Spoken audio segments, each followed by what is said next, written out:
Hey there, welcome to Dr. Pickleface, the place for crazy stories you won't forget. If you like big surprises, wild drama, and little sweet revenge, you're in the right spot. Subscribe and jump into tales that will make you gasp, laugh, and keep you watching for more. Fun characters, shocking twists, and endings that feel so good. That's Dr. Pickleface. Hit the bell and let's start the fun.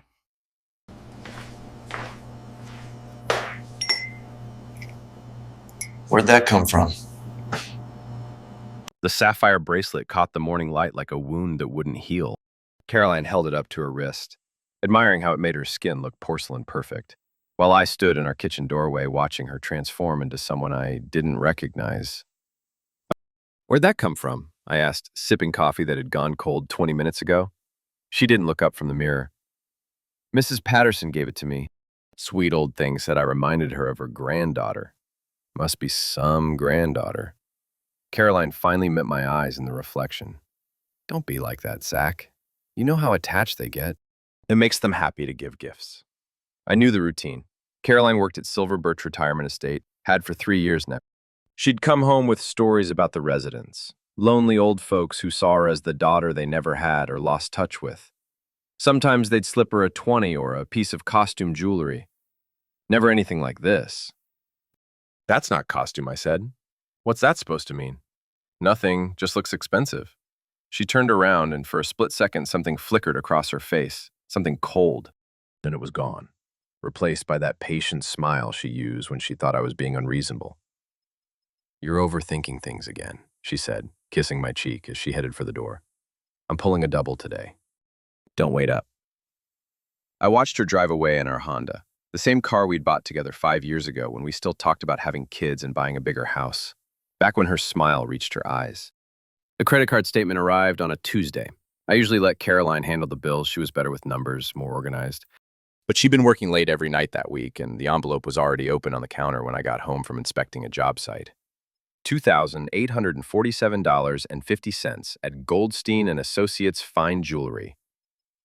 I stared at the line item until the numbers blurred. Then I checked the date. Last Thursday, the same day Caroline said she'd worked a double. My hands were steady as I called the jewelry store. "Oh yes, the sapphire tennis bracelet," the saleswoman said when I described it. "Beautiful piece. Your wife has excellent taste." She mentioned it was an anniversary gift? Something like that. I hung up and sat in our empty kitchen, listening to the refrigerator hum. 23 years of marriage, and Caroline had never lied to me about money.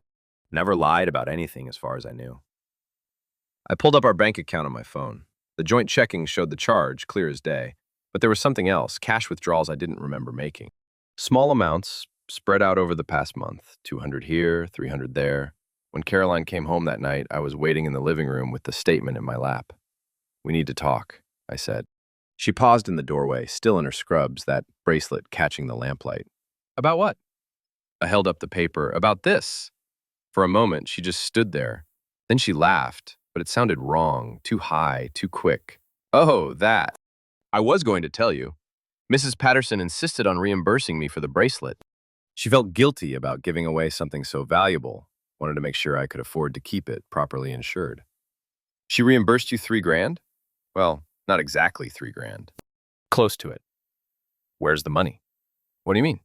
"If she reimbursed you, where's the money? It's not in our account." Carolyn's smile faltered.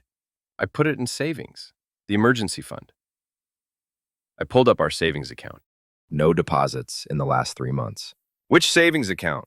"Zach, why are you interrogating me? I work 60 hours a week taking care of people who are dying. The least you could do is trust me about a piece of jewelry."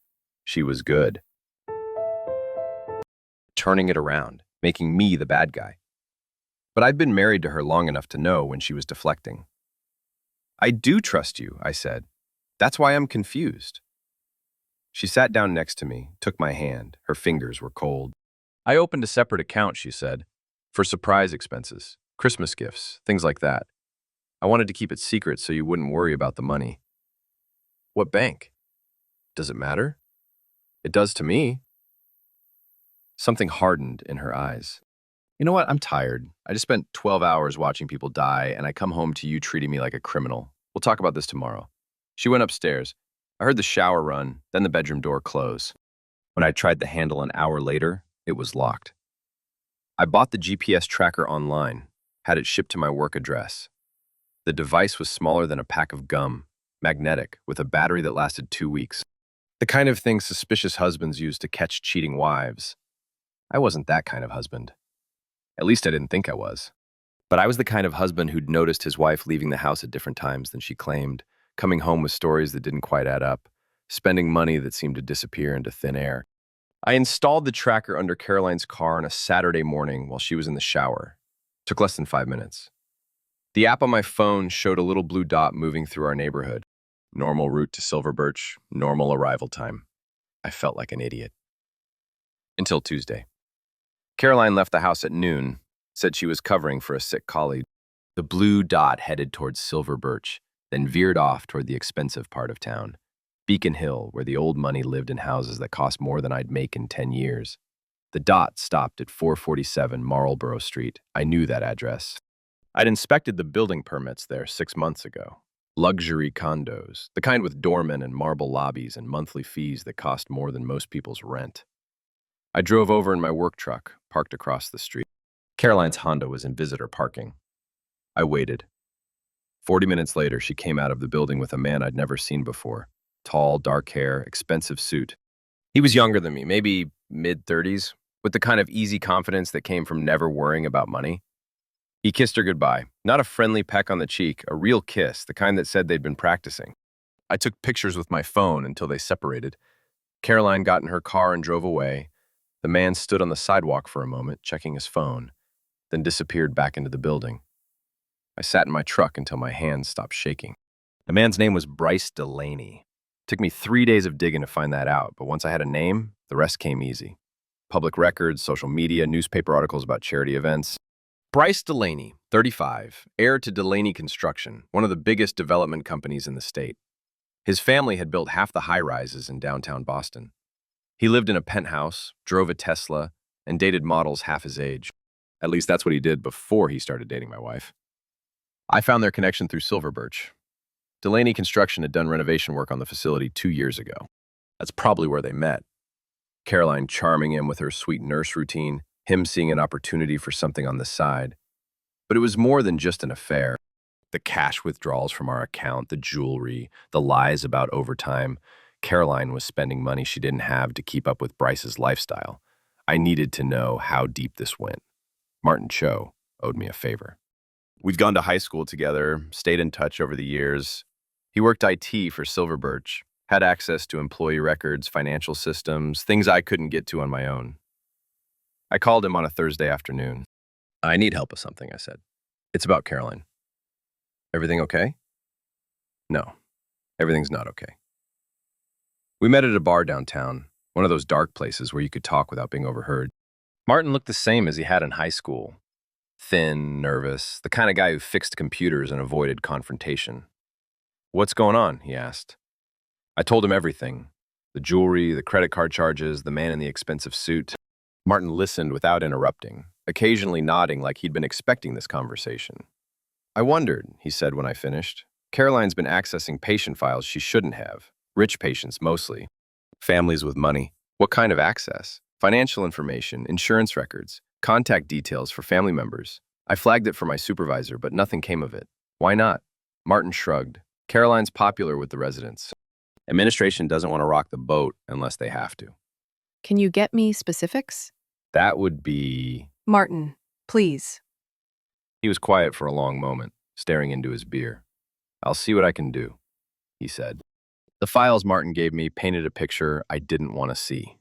Over the past 18 months, Caroline had accessed records for 24 patients, all wealthy, all elderly, all suffering from various forms of dementia or cognitive decline. She'd documented their family situations, their financial assets, their emotional vulnerabilities, and she'd been sharing that information with someone outside the facility. The email trail was subtle but clear. Caroline would note that Mrs. Peterson was feeling generous today, or that Mr. Hartwell was asking about his grandson again. Within days, those patients would receive visits from a young man claiming to be a family friend, a financial advisor, or sometimes just a good Samaritan who'd heard about their situation. Bryce Delaney, He'd been running a long con, using Caroline as his inside source. She'd identify vulnerable patients, he'd charm them into making investments or gifts, and they'd split the profits. The total was staggering, over $200,000 in the past year alone. I sat in my truck outside Silver Birch, watching Caroline walk to her car at the end of her shift. She looked tired but satisfied, like someone who'd put in an honest day's work helping people. The phone rang. Caroline's name on the caller ID. "Hey, honey," she said. "I'm going to be late tonight. One of the residents is having a rough time, and I promised I'd stay with her." "Which resident?" "Mrs. Abbott." "You don't know her." I looked at the files Martin had given me. Mrs. Abbott had died 3 weeks ago. "Okay," I said. "See you later." "Love you." "Yeah, me too." I hung up and followed her car as it headed toward Beacon Hill. They were getting sloppy. I parked down the street from Bryce's building and watched through binoculars as Caroline and Bryce sat on his balcony, drinking wine and laughing like they didn't have a care in the world. She was wearing a dress I'd never seen before, something expensive, the kind of thing she used to say was a waste of money. My phone buzzed. A text from Caroline. "Going to be really late." Mrs. Abbott took a turn for the worse. I took pictures of them together, zoomed in on Caroline's face as she leaned across the table to kiss him. She looked happy, happier than I'd seen her in years. The next morning, I called Silver Birch and asked to speak to the administrator. "I'd like to make an anonymous complaint," I said, "about a staff member who may be taking advantage of residents." "What kind of complaint?" "Financial exploitation. I have reason to believe one of your nurses is working with an outside party to defraud patients." There was a pause. "Can you be more specific?" "Caroline Halperin. She's been accessing patient records she shouldn't have, sharing information with someone who's using it to steal from vulnerable residents. That's a very serious accusation. I have documentation." Another pause. "I'll need you to come in and file a formal complaint." "I'd rather remain anonymous for now." "I understand, but without specific evidence." "I'll get you evidence." I hung up and called Martin. "I need more files," I said. "Everything you can get me on Caroline's activities. Emails, access logs, anything that shows a pattern." "Zach, I could lose my job." "People are being robbed, Martin. Elderly people who trusted Caroline to take care of them." He was quiet for a moment. "Okay, give me a few days." The evidence was damning. Martin had pulled everything: email logs, file access records, even security footage showing Caroline staying late to use computers she wasn't authorized to access. The pattern was clear. She'd identify targets, gather information, then pass it along to Bryce. I compiled everything into a folder and drove to Silver Birch. The administrator, Mrs. Peltz, was a stern woman in her 60s who'd been running the facility for 20 years. She listened without interrupting as I laid out the case against Caroline. "This is very disturbing," she said when I finished. "But I have to ask, are you Caroline's husband?" "Yes." "And you're making this complaint anonymously?" "For now." She studied the documents I'd given her. Some of this information could only have been obtained by someone with system access. "How did you get it?" "Does it matter?" "It might. If we're going to investigate this properly, we need to know our sources are reliable." I'd been afraid of this. "The source is reliable. That's all I can tell you." Mrs. Pelt set the folder aside. "Mr. Halperin, I appreciate you bringing this to our attention, but I can't launch a formal investigation based on anonymous accusations from a spouse. There are liability issues, procedural concerns." "So you're not going to do anything?" "I didn't say that. I'll review the materials you've provided, conduct some discreet inquiries. If I find evidence of wrongdoing, we'll take appropriate action." "What kind of action?" "That depends on what we find." I left the meeting feeling like I'd accomplished nothing. Mrs.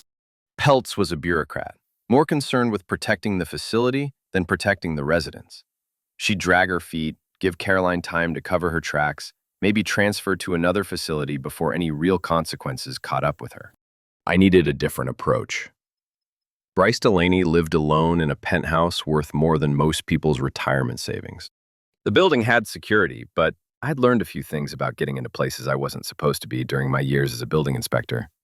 I waited until Caroline texted that she was working late again, then drove to Beacon Hill.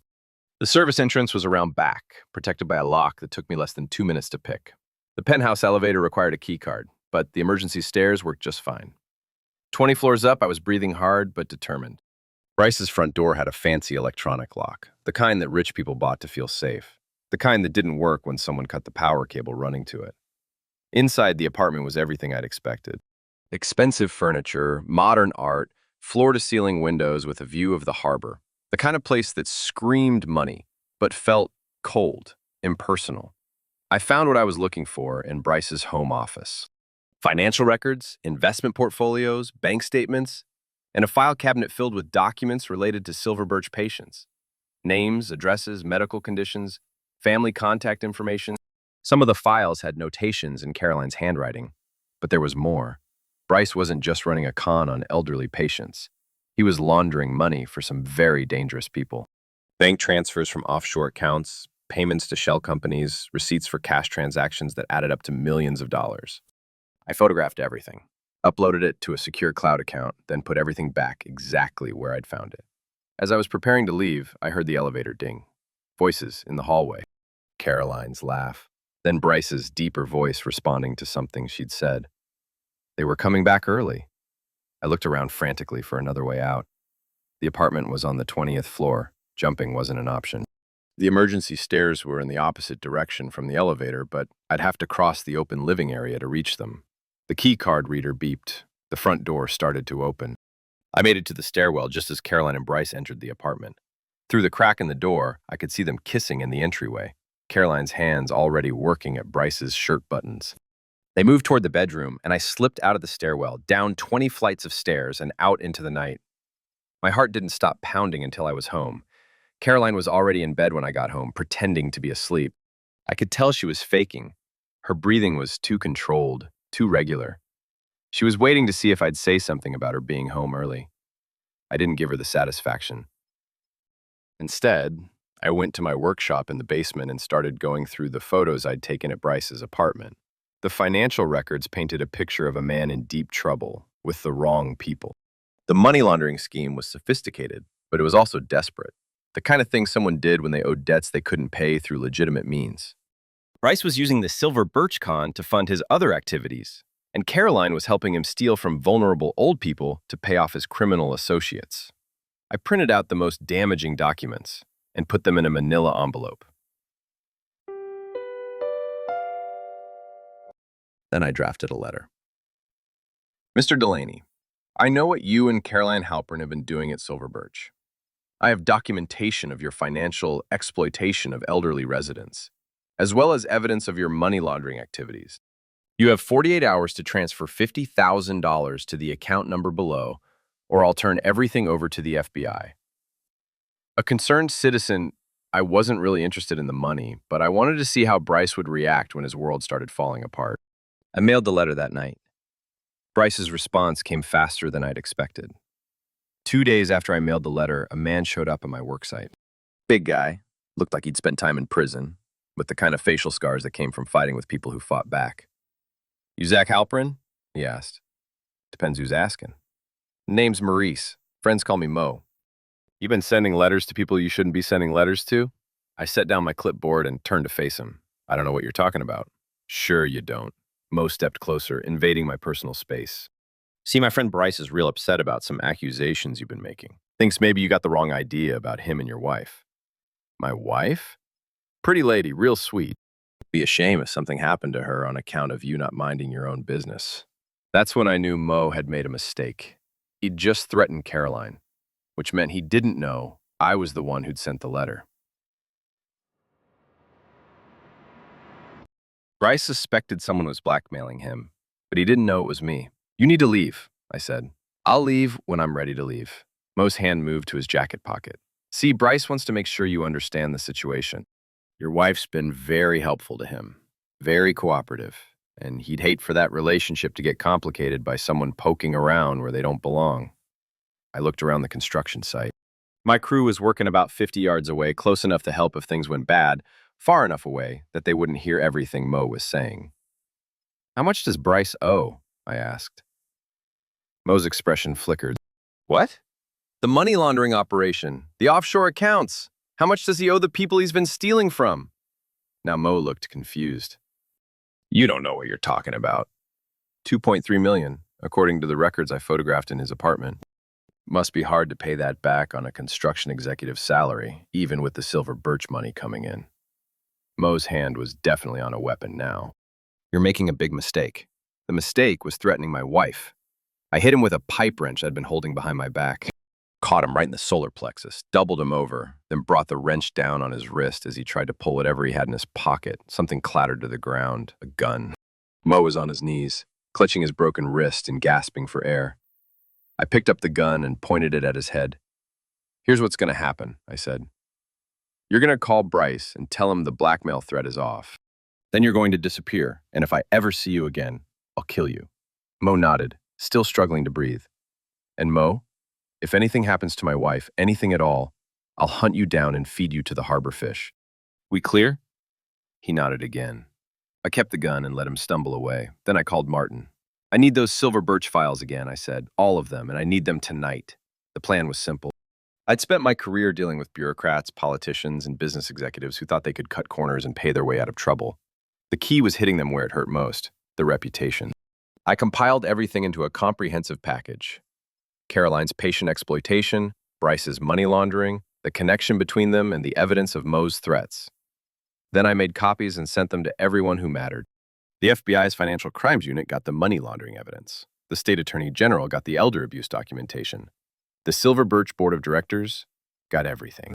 Local news stations got the most damaging photos and a summary of the scheme. And Bryce's family, the respectable construction executives who'd built their reputation on integrity and community service, got a detailed breakdown of how their heir was using their name to steal from dying old people. I hand-delivered that last package myself. The Delaney Construction headquarters was in a gleaming office tower downtown, the kind of building that screamed old money and established success. I walked into the lobby like I belonged there, took the elevator to the executive floor, and asked to speak to Bryce's father. Richard Delaney was everything his son wasn't. Dignified, professional, with the kind of presence that came from building something real instead of just inheriting it. Mr. Halpern, he said when his assistant showed me into his office. I understand you have some concerns about my son.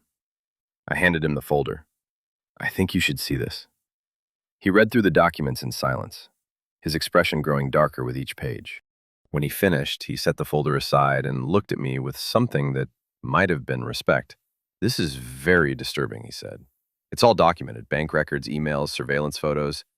Your son has been stealing from elderly patients at Silver Birch Retirement Estate, with help from an employee named Caroline Halpern, your wife, my wife. Richard Delaney was quiet for a long moment, staring out the window at the city a family had helped build. What do you want from me? He asked finally. I want him stopped, and I want Caroline stopped. Have you gone to the police? I've gone to everyone, the police, the FBI, the state attorney general, the media. By tomorrow morning, this is going to be front-page news. Richard's face went pale. Mr. Halpern, surely we can work something out. Some kind of arrangement that doesn't destroy both our families. There's no arrangement. Your son threatened my wife. He sent a man with a gun to intimidate me. This stops now, or it gets worse. I left him with the folder and walked out of the building, feeling lighter than I had in months. Caroline was waiting for me when I got home. She was sitting at the kitchen table, still in her scrubs, with her hands folded in front of her like she was praying. The sapphire bracelet caught the overhead light, throwing tiny blue reflections across the wall. We need to talk, she said. I'm listening. Bryce called me today. He said someone's been threatening him, trying to extort money. He thinks it might be someone from work, someone who has access to patient files. I sat down across from her. What did you tell him? I told him I'd look into it, see if I could figure out who might have that kind of information. And? Caroline's eyes met mine. For the first time in months, I could see past the mask she'd been wearing. She looked scared. It's you, isn't it? She said. Yeah, it's me. She was quiet for a long moment, processing this. How long have you known? About Bryce? A few weeks. About the money you've been stealing? Since I found the first bank transfer. It's not stealing. Those people wanted to help. Stop. I held up my hand. Don't lie to me anymore. I've seen the files, Caroline. I know what you've been doing. Her composure cracked. You don't understand. Bryce was in trouble, real trouble. He owed money to dangerous people, and if he couldn't pay, so you decided to steal from dying old people to help your boyfriend pay his debts. It wasn't like that. Then what was it like? Caroline stood up, started pacing around the kitchen.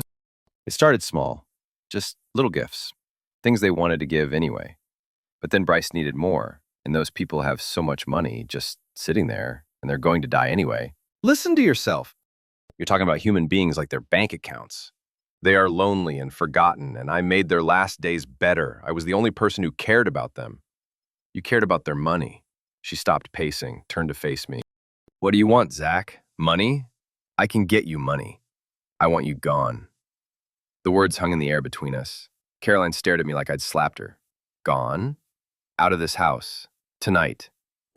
Take whatever you can carry and don't come back. You can't be serious. I've already filed for divorce. The papers will be served tomorrow. Zach, please. We can work this out. I made mistakes, but we can fix this. The only mistake was thinking I didn't know you well enough to see through your lies. She sat back down, and for a moment she looked like the woman I'd married. Vulnerable, human, capable of remorse. I never meant for it to go this far, she said quietly. But it did go this far. And tomorrow morning, everyone's going to know exactly how far it went. What do you mean? I told her about the files I'd sent, the agencies I'd contacted, the news stories that would break in the morning. With each detail, Caroline's face grew paler. My career is over, she said, when I finished. Your career was over the moment you decided to steal from the people you were supposed to protect. She was crying now, real tears, not the manipulative ones she'd used to deflect my questions over the past few months. I loved you, she said.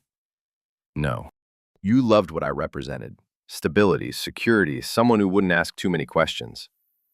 Caroline wiped her eyes and stood up. What about Bryce? What about him?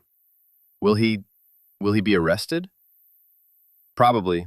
The FBI doesn't like money laundering schemes. She nodded slowly, like she was processing the reality of her situation for the first time. I'll pack a bag, she said. Good. She started toward the stairs, then turned back. For what it's worth, I am sorry. Sorry you got caught or sorry you did it? She thought about that for a moment. Both. It was the first honest thing she'd said to me in months. The story broke on a Thursday morning. I was at a job site when my phone started buzzing with calls from reporters, friends, and colleagues who'd seen the news. The headlines were everything I'd hoped for. Nurse and lover accused of bilking elderly patients. Construction heir charged in money laundering scheme. Silver Birch employees arrested in elder abuse scandal. The photos were devastating. Caroline being led away in handcuffs. Bryce trying to hide his face as FBI agents searched his penthouse. Silver Birch administrators refusing to comment as protesters gathered outside the facility. By noon, 3 more patients had come forward with stories of suspicious financial transactions. By evening, the Attorney General was promising a full investigation of elder care facilities across the state. Martin called me around 6 o'clock. You did it, he said. They arrested Caroline and Bryce this morning. The whole thing's falling apart. Good. Silver Birch fired her, obviously, and they're reviewing every patient file she had access to. Could be dozens of victims. I wasn't surprised. Caroline had been careful, but not careful enough. Once investigators started looking, they'd find evidence of exploitation going back years. What about you? I asked. Any blowback for helping me? Some questions, but nothing I can't handle. I told them I noticed suspicious activity and reported it through proper channels. Technically true. Thanks, Martin. I owe you. You don't owe me anything. What Caroline did, those people trusted her. That evening, I drove past Silver Birch on my way home. News vans were still parked outside. Reporters doing stand-ups under the facility's sign. Families were gathered on the sidewalk holding photos of elderly relatives and demanding answers. I thought about Mrs. Patterson, the woman who'd supposedly given Caroline the sapphire bracelet. According to the files Martin had shown me, Mrs. Patterson had donated over $15,000 to various causes Bryce had recommended. She'd died 2 months ago, alone and broke, while Caroline wore her jewelry and spent her money on expensive dinners. That's when I finally felt something other than anger. Relief. The divorce was finalized on a Tuesday in October. Caroline didn't contest it. She couldn't afford a lawyer, and even if she could, there wasn't much to fight over.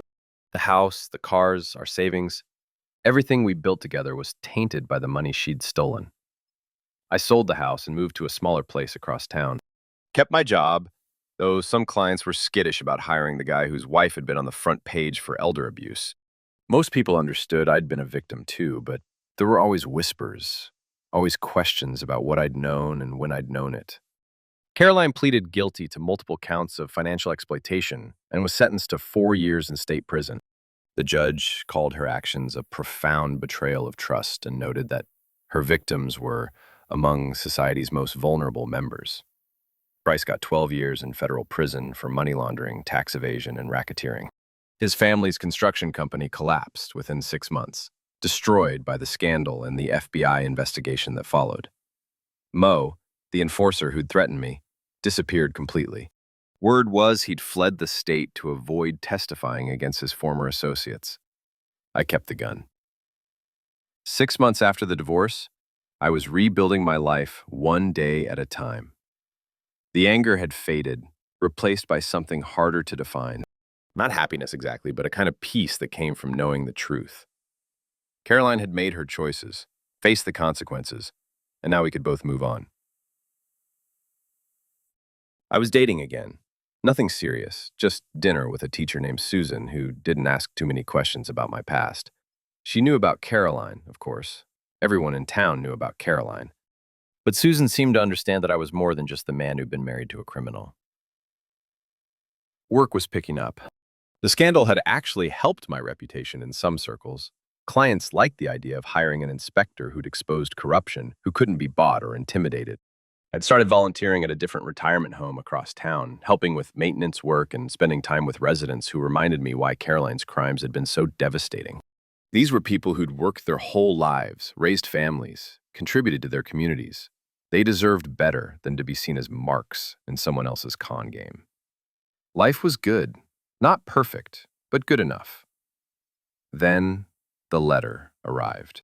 It was postmarked from the state correctional facility where Caroline was serving her sentence. My name and address written in her careful handwriting. The same script I'd seen on birthday cards and grocery lists for 23 years. I almost threw it away without opening it. Instead, I sat in my new kitchen in my new house and read what my ex-wife had to say. Zach, I know you probably don't want to hear from me, but I needed to write this. Not because I expect forgiveness, but because you deserve to know the truth about everything. Bryce is dead. Someone stabbed him in the prison showers last week.